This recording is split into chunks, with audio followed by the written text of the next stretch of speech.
Habari. Kwa majina anaitwa Dr. Salum Mdaki, ni Technical Director wa Twins Agrovet and General Supply. Twins Agrovet and General Supply ni kampuni ambayo inajihusisha na utoaji wa huduma za mifugo na kilimo.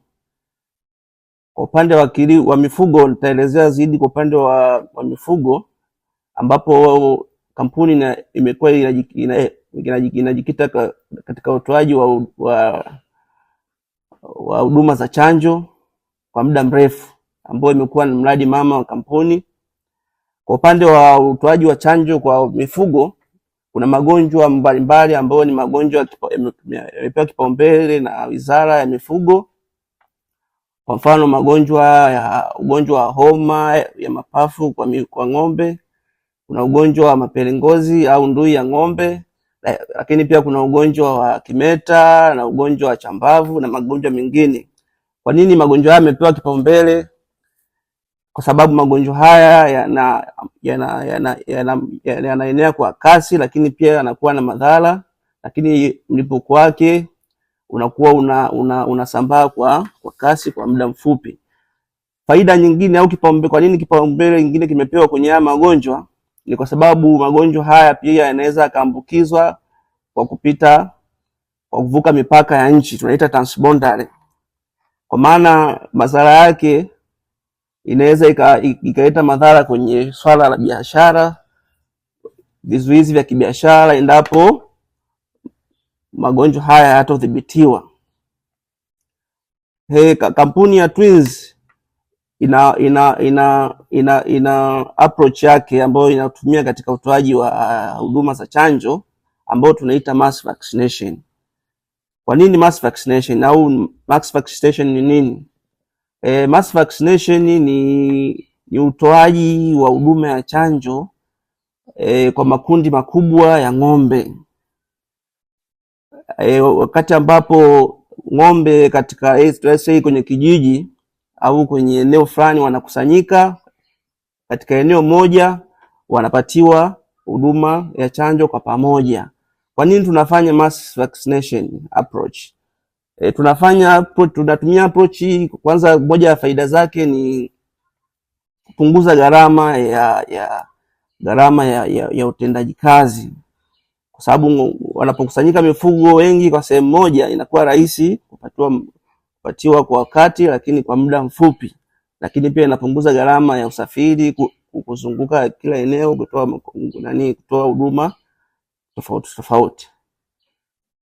Labda kwa kwanza ningependa kuzungumzia nini chanjo, nini maana ya chanjo na umuhimu wake. Kwa nini tunachanja mifugo? Nikianza kwa kuzungumzia maana ya chanjo. Chanjo kisayansi au kibiolojia ni kimelea cha kibiolojia ambacho kinaingizwa kwa mnyama kwa maana ya kuchochea uzalishaji wa kinga dhidi ya ugonjwa fulani. Mnyama anapopatiwa chanjo, unasaidia mwili wake kuweza kuzalisha kinga dhidi ya ugonjwa fulani, kana kwamba kipindi ugonjwa ule unapokuja kutokea, yule mnyama anakuwa tayari ana kinga, mwili wake unakuwa na kinga dhidi ya kupambana na ule ugonjwa. Tunaweza pia tukapeana elimu au tukazungumzia faida za chanjo. Kwa nini tunachanja mifugo? Miongoni mwa faida za kuchanja mifugo, kwanza kabisa kukinga mifugo yetu dhidi ya magonjwa. Kama nilivyoeleza, kuna magonjwa mbalimbali ambayo yanadhuru mifugo yetu, hasa magonjwa ya kimkakati au ya kipaumbele. Faida nyingine ni kupunguza gharama za matibabu. Unapochanja mifugo, unakuwa umekinga mifugo yako dhidi ya magonjwa. Kwa hiyo ile gharama ya kutibia na kununua madawa na kadhalika, unakuwa umeondokana nayo. Faida nyingine ni kuongeza uzalishaji. Mifugo inapokuwa imekingwa na magonjwa inakuwa na afya bora, therefore inakuwa ina perform vizuri, inazalisha vizuri maziwa, ukuaji, uzazi na kadhalika. Faida nyingine ya kuchanja mifugo ni pamoja na kukinga afya ya binadamu. Kama tunavyofahamu, kuna baadhi ya magonjwa ambayo yanasambaa, yanaambukiza kutoka kwa wanyama kwenda kwenye mifugo, tunaita zoonosis, zoonotic disease. Kwa hiyo tunapochanja mifugo yetu, bali na kuwakinga mifugo, tunakinga pia binadamu. Hizo ni faida ambazo tunazipata tunapochanja mifugo yetu.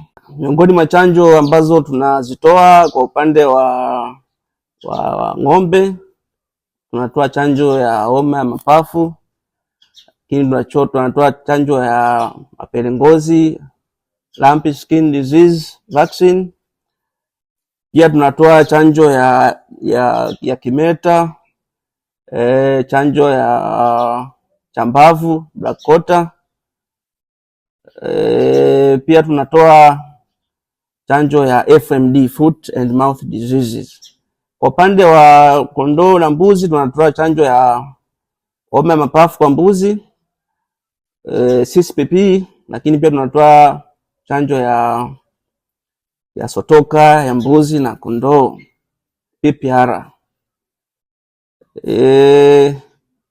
Nikielezea kwa mfano kwa chanjo ya mapafu kwa ng'ombe, CBPP, nikielezea ugonjwa huu ambao umekuwa ni ugonjwa ambao unasumbua sana na unaleta madhara sana kwa wafugaji na kwenye mifugo.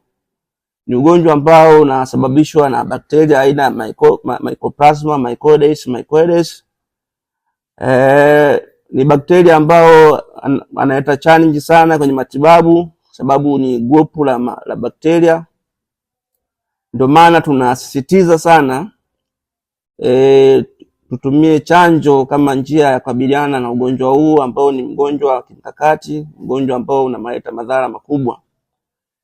Utaujuaje ugonjwa huu kwa mifugo, kwa ng'ombe?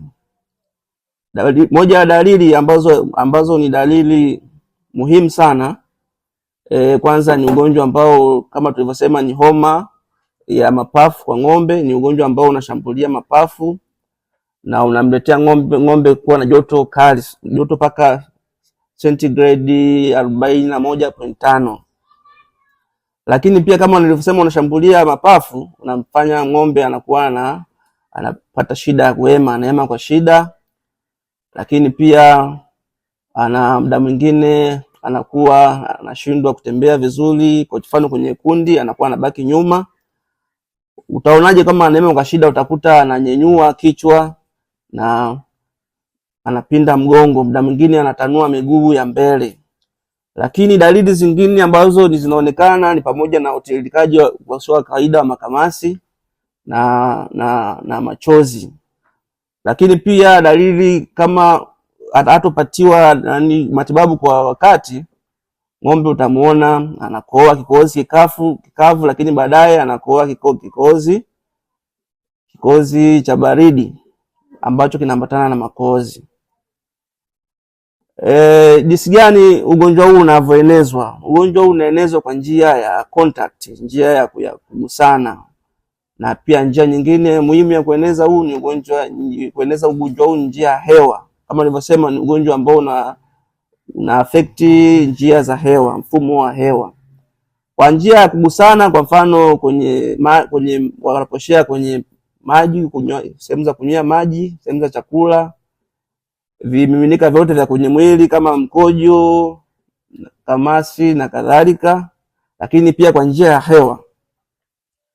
Jinsi gani ya kukabiliana na ugonjwa huu? Kama nilivyosema, chanjo ndio njia sahihi na ya uhakika ya kukabiliana na ugonjwa huu. Jinsi ya kudhibiti ugonjwa huu ni pamoja na kuwatenga wale wanyama wagonjwa ambao wameshaathirika, kuweka pembeni. Lakini wale ambao tayari wamechunguzwa na kukutwa tayari wana ugonjwa wapatiwe matibabu. Lakini pia tunashauri, kwa sababu mara nyingi una tabia wa kuweka carriers, kuna kwamba ng'ombe ambao wamepata ugonjwa huu hata baada ya kutibiwa wanakuwa wanabeba vimelea kwenye damu yao. Kwa hiyo tunashauri wale ambao wameathirika na wametibiwa wachinjwe. Aina nyingine ya huduma ya chanjo tunaotoa ni chanjo dhidi ya ugonjwa wa kimeta. Nadhani ugonjwa huu si mgeni sana kwa jamii, kwa sababu hasa kutokana na umuhimu wake kwamba ni ugonjwa ambao unaweza ukasambaa kutoka kwa wanyama mpaka kwenda kwa binadamu. Ni ugonjwa ambao unasababishwa na bakteria aina ya Bacillus anthracis.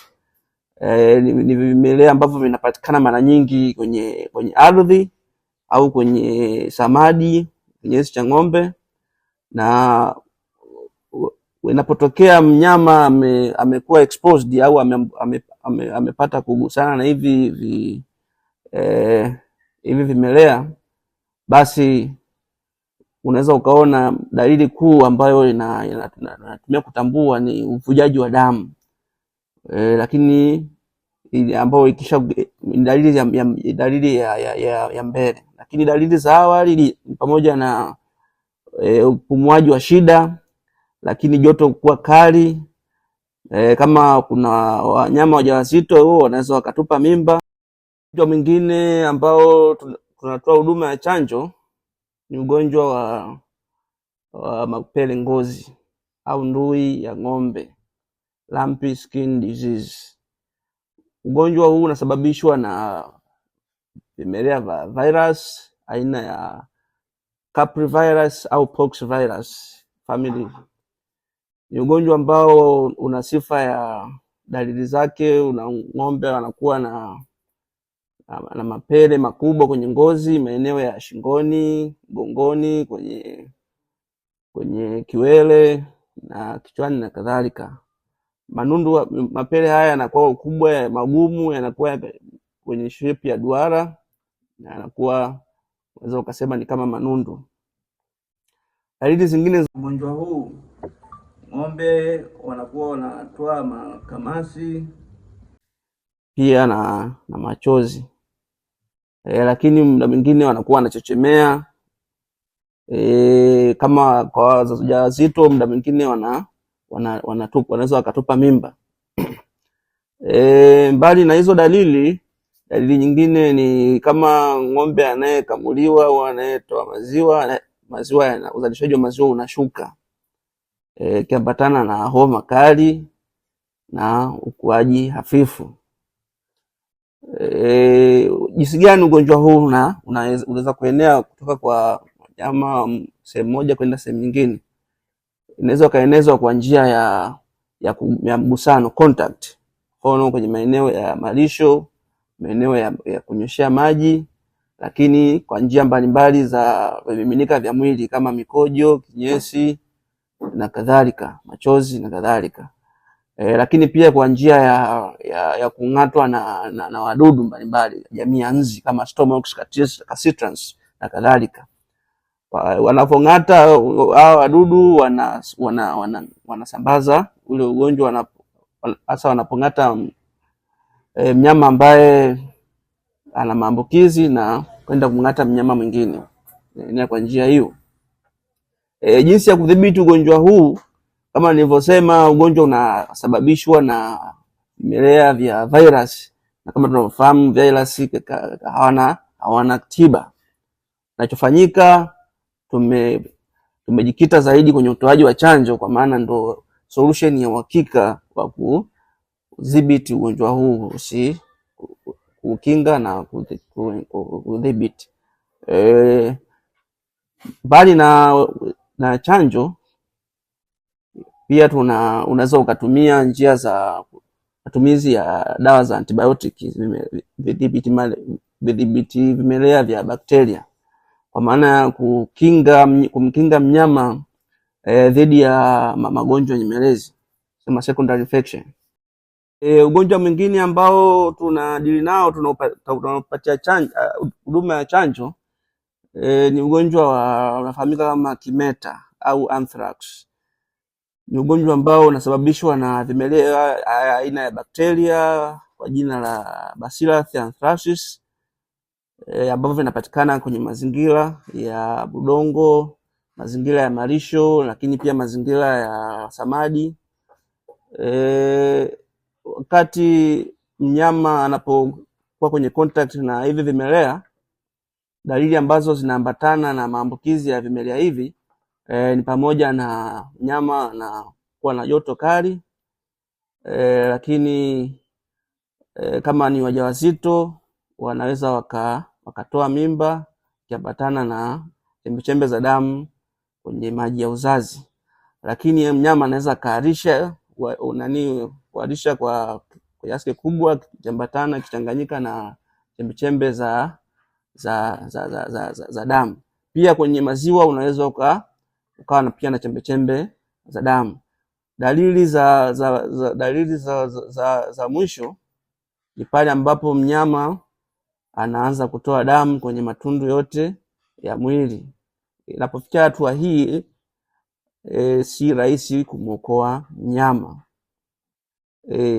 Ugonjwa huu kama tulivyosema ni ugonjwa ambao unasababishwa na bakteria. Kwa kama tunafahamu bakteria wana ugonjwa ambao unasababishwa na bakteria, ni ugonjwa ambao unatibika. Tiba ambayo inatumika ni kutumia antibiotic ambayo tunatumia Penistrep dozi kubwa with deep injection. Namna gani tunaweza tukaudhibiti ugonjwa huu? Kama tulivyosema ni ugonjwa ambao unahusisha afya ya binadamu na chakula. Kama tulivyosema ni ugonjwa ambao una asili ya zoonosis, kwamba unaweza ukaambukizwa kutoka kwa wanyama kwenda kwa binadamu. Hatua za kuchukua za tahadhari ni pamoja na tunashauri kwamba binadamu kwamba wasifungue mnyama ambaye anakisiwa kuwa amekufa kwa ugonjwa huu wa kimeta. Lakini pia kutumia nyama au mzoga ambao hauna uhakika na ugonjwa ambao umefanya sababu ambao umemuua mnyama. Njia nyingine za kudhibiti usambaaji wa huu ugonjwa ni pamoja na kuzika mzoga kwa kuchimba shimo refu, lakini kwa kutumia chokaa kwa ajili ya kudhibiti hivi vimelea visisambae. Kama tulivyosema, ugonjwa huu unasambaa kwa kasi na unaleta madhara makubwa. Njia pekee na ya uhakika ni kuchanja mifugo, ambapo tunatoa chanjo ya ugonjwa wa kimeta kwa ng'ombe. Lakini pia ugonjwa huu kama tunavyofahamu, mbali na kudhuru ng'ombe, kuaffect ng'ombe, lakini una affect pia wanyama wengine, ikiwa jamii ya ruminant, mbuzi, kondoo, farasi pamoja na punda. Kwa hiyo tunashauri kuwachanja mifugo yetu, na kama tulivyosema sisi Twins tunatumia njia ya mass vaccination approach, kwamba tunachanja kundi kubwa kwa pamoja la mifugo ili kuleta matokeo makubwa ya uhakika. Kwa hiyo tunakaribisha wadau, wafugaji, karibuni Twins ili muweze kupata huduma ya chanjo kwa mifugo yenu. Tunasema mifugo yenye afya bora kwa uzalishaji wa uhakika. Asanteni, karibuni.